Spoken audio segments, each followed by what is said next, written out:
A very good afternoon everyone. Welcome back to my channel that is IGNOU Pathways। और आज के इस video में आज हम लोग डिस्कशन करने जा रहे हैं IBO 01 के कुछ इंपॉर्टेंट क्वेश्चंस को लेके। क्योंकि ये जो पेपर है ये पेपर आपके सेकेंड ईयर में आपको देखने को मिलता है और लास्ट सेम में देखने को मिलता है। ये पेपर काफी इंपॉर्टेंट होता है उन बच्चों के लिए जिन्हें अपना मास्टर्स ऑफ कॉमर्स का सफर पूरा करना है। हालांकि ये पेपर बहुत ही नज़दीक है और मुझे काफ़ी देर हो गई है इसके इम्पॉर्टेंट क्वेश्चंस को देने में।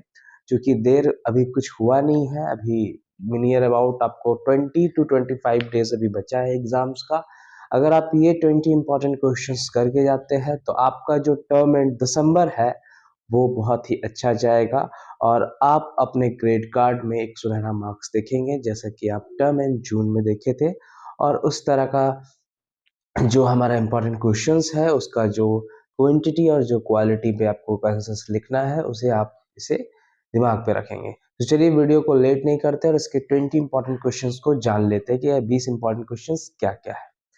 जिसमें से सबसे पहला अगर हम देखें जो बनता है, what is political risk. Political risk क्या होता है, उसके major types of political risk. Basically आप जानते हैं कि किसी भी इकोनॉमी में ये जो पेपर का नाम है, देखिए पेपर का नाम है IBO 01, that is international business environment. ये जब भी बिजनेस एनवायरनमेंट की बात करी जाएगी तो दो फैक्टर्स पे बात की जाएगी, एक माइक्रो एनवायरनमेंट, एक मैक्रो एनवायरनमेंट। और माइक्रो और मैक्रो एनवायरनमेंट में से एक जो क्वेश्चंस क्रिएट होता है that is political risk. Risk जानते हैं, रिस्क अनसर्टेन होता है जिसको हम फ्यूचर में अनसर्टेनिटी के तौर पे जानते हैं और मानते हैं, ठीक है। क्योंकि अब रिस्क किसी भी तरीके का नेचर का हो सकता है, जैसे यहाँ पे पॉलिटिकल रिस्क की बात करी जा रही है। पॉलिटिकल रिस्क मतलब किसी भी तरीके का आपको जो हमारा पॉलिटिकल सिस्टम है किसी भी कंट्री की, उसमें से जो इमरजेंस निकल के आता है, जो आपका पॉलिसी निकल के आता है कि किसी भी पॉलिसी का बदल जाना, किसी भी पॉलिसी का अडॉप्ट ले लेना। कोई भी गवर्नमेंट कोई भी पॉलिसी को जब अडॉप्ट कर लेती है या विदड्रॉ कर देती है, कुछ बैरियर्स लगा देती है, तो उस काइंड का रिस्क को आपको दिमाग में रखना पड़ता है जो गवर्नमेंट के द्वारा होता है, ठीक है। इसके मेजर टाइप्स को आपको डिस्कस करना है। दूसरा जो सबसे इंपॉर्टेंट क्वेश्चन होता है कि इंटरनेशनल बिजनेस एनवायरनमेंट से आप क्या समझते हैं और माइक्रो और मैक्रो एनवायरनमेंट क्या होता है, उसके बीच का डिफरेंस आपको बताना है, ठीक है।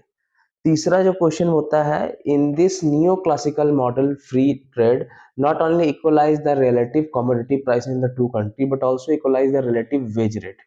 ये वेज रेट को भी इक्वलाइज करता है, इसके बारे में आपको इसमें डिस्कस करना है। फिर जो डिस्टिंग्विश वाला क्वेश्चन है, जिसमें बेसिकली मैंने बताया आपको कि डिस्टिंग्विश वाले क्वेश्चंस को तीन एस्पेक्ट्स में आपको लिखना है, बेसिस ऑफ डिफरेंस, और ये दो जो डिफरेंस आपसे पूछा जाएगा वो एब्सोल्यूट एडवांटेज, कॉम्परेटिव एडवांटेज में क्या अंतर है, classical theory, neo classical theory क्या है, करंट अकाउंट क्या है, कैपिटल अकाउंट क्या है। ये बेसिकली बैलेंस ऑफ पेमेंट वाला क्वेश्चन है, ठीक है। जो चैप्टर्स बैलेंस ऑफ पेमेंट आप पढ़ चुके हैं, ट्वेल्थ में भी, ग्रेजुएशन में भी, अब पोस्ट ग्रेजुएशन में भी आप पढ़ रहे हैं, ठीक है। FDI क्या होता है, पोर्टफोलियो इन्वेस्टमेंट क्या होता है, गैट क्या है, WTO क्या है, एक्सपोर्ट सेल्स कॉन्ट्रैक्ट क्या है, डोमेस्टिक सेल्स कॉन्ट्रैक्ट क्या है, और उसके बीच का डिफरेंस, ठीक है। क्वेश्चन नंबर 5 देखिए कि how disequilibrium occurs in the balance of payment. कैसे ये डिसइक्विलिब्रियम ऑकर करता है बीओपी में और कैसे आप इसे करेक्ट कर सकते हैं, उसके बारे में लिखना है। बीओपी क्या होता है, इसके फैक्टर्स क्या होते हैं, टैरिफ और नॉन टैरिफ बैरियर के बीच का डिफरेंस आपको लिखना है। और इसके बाद है कि ग्लोबलाइजेशन को, जो एलपीजी पॉलिसी की बात मैं हमेशा करता हूँ, लिबरलाइजेशन, प्राइवेटाइजेशन और ग्लोबलाइजेशन, जिसमें आपको ग्लोबलाइजेशन का जो पार्ट है जिसमें हम कई इकोनॉमीज को इंटीग्रेट करके free flow of goods and services पहुंचाते हैं हर एक देश का, और हर एक देश का जीडीपी का जो स्तर है वो बढ़ता है और वो डेवलपिंग इकोनॉमी से डेवलप्ड इकोनॉमी में तब्दील होता है, ठीक है। तो क्या इंडियन सिनारियो में ग्लोबलाइजेशन क्या है उसको बताइए। और do you think that India has entered into the globalisation process significantly, अगर ऐसा है तो बताइए। क्वेश्चन नंबर 9 देखिए क्या है, शॉर्ट नोट्स पूछा गया है आपको, cross border merger acquisition, point view of globalisation, international transfer of technology, agreements on rules of origin, anti dumping, the common fund, world bank and export sales contract, ठीक है। इसमें अगर क्वेश्चन आता है तो ये 10 मार्क्स में आ सकता है आपको, ठीक है। या बेसिकली अगर 5 मार्क्स में पूछेगा तो 4 शॉर्ट नोट्स देगा आपको, क्योंकि हर एक क्वेश्चन 20 मार्क्स का होता है, 8 क्वेश्चन होते हैं, 5 करने होते हैं। तो मैं जो 20 क्वेश्चंस लाया हूँ उसमें से आपको 5 क्वेश्चंस आराम से इजीली आप देख पाएंगे अपने एग्जाम्स में। Do you think that there is a need for MIA? क्या ऐसा आपको लगता है कि एमआईए का नीड है? अगर नीड है तो उसका रीजन दीजिए, उसके एलिमेंट्स को डिस्कस कीजिए। एफडीआई के एडवांटेजेस, जिसको हम फॉरेन डायरेक्ट इन्वेस्टमेंट भी बोलते हैं, आपको उसका ओपिनियन देना है, ठीक है। And what is your opinion on the role of FDI in the economic development of the host country? जो होस्ट कंट्री जिसे जो कंडक्ट कर रही है इस चीज को, उसके बारे में आपको बताना है। टीएनसी क्या है वर्ल्ड इकोनॉमी में, मल्टीलेटरलिज्म क्या है उसको बताइए। फिर देखिए, हाँ, कुछ रोल है यूएनसीटीएडी का, ठीक है, उसको बताना है। आईएमएफ का बताना है। Objective function, Bretton Woods system क्या होता है वो बता दीजिए। और कुछ major issues in settlement of international trade disputes वो बता दीजिए। आज थोड़ा सा गला खराब है, इस वजह से मैं वीडियो को जल्दी से आपको दे रहा हूँ, क्योंकि इंपॉर्टेंट क्वेश्चंस देने में मुझे काफ़ी लेट हो गया, क्योंकि थोड़ा दिक्कत फेस कर रहे थे इस वजह से। क्वेश्चन नंबर 18 देखिए क्या है कि what has been the Indian experience in the field of trade versus environment?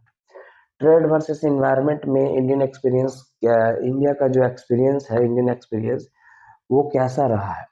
Trade versus environment, व्यापार वर्सेस जो हमारे सराउंडिंग्स है, जो इकोनॉमिक्स है, उसको लेते हुए इसके स्टेप्स को कैसे इनिशिएट किया जाएगा, टैकल कैसे करना है उसको बताना है। सर्विस सेक्टर क्या होता है इंडियन इकोनॉमी में, इसका क्या महत्व हो वो बताइए। वेब ब्राउजर क्या है वो बताइए, ठीक है। And how have the browser contributed to the growth of W world wide web, ठीक है। सो ये 20 इंपॉर्टेंट क्वेश्चंस कोई भी बच्चा अगर करके जाता है तो उसका जो एमकॉम का लास्ट सफर है वो पूरे अच्छे तरीके से कवर अप होगा। सो ये 20 इंपॉर्टेंट क्वेश्चंस को करके जाइए। और जिन भी बच्चों को इसके पीडीएफ चाहिए उसे दिए गए व्हाट्सएप नंबर पर हमें मैसेज करना है।